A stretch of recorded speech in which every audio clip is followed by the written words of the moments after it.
અધ્યાય ચોથો શ્લોક 40 અજ્ઞાની શ્રદ્ધાહીન શંકાશીલ વ્યક્તિ વિનાશ તરફ જાય છે. શંકાશીલ વ્યક્તિ માટે ન તો આ દુનિયા છે, ન તો પરલોક, ન તો સુખ. ભગવાન કહે છે, આ શ્રદ્ધાનશ્ચ, શ્રદ્ધા વગરનો વ્યક્તિ નિંદાકારક મન, જે સતત શંકાશીલ વ્યક્તિ હોય છે. ભગવાન સંશયાત્મા વિનશ્યતિ શબ્દનો ઉપયોગ કરે છે, એટલે શંકાથી ભરેલો વ્યક્તિ નાશ પામે છે.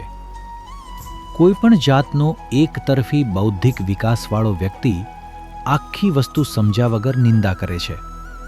પ્રેમ કરવાની, સમજવાની અને બીજા સાથે એક થવાની ક્ષમતા તે ક્ષમતા છે જે વ્યક્તિને સર્જનાત્મક બનાવે છે અને તેથી પોતાના અસ્તિત્વમાં કોઈ ઊંડા મૂળને સ્પર્શે છે.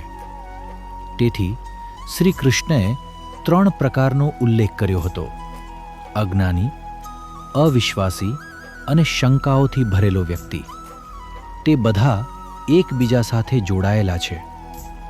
જેઓ પોતાના દૈવી અસ્તિત્વ વિશે અજાણ છે અને જેમને પોતાના અસ્તિત્વ પર શ્રદ્ધા નથી અથવા શંકા છે, તેઓ આખરે નાશ પામે છે અને જીવન મરણના ચક્રમાં અટકેલા રહે છે. ભગવાન આગળ ભાર મૂકે છે કે તેઓ ક્યારેય આનંદ મેળવી શકશે નહીં, ન તો આ દુનિયામાં કે ન તો બીજી દુનિયામાં.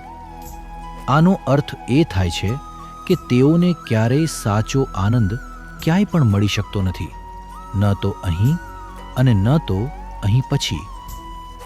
જેમની પાસે દરેક વસ્તુ પર શંકા કરવાની વૃત્તિ છે, તેઓ ક્યારેય કોઈ પણ પરિસ્થિતિમાં પોતાને સમાયોજિત કરી શકતા નથી.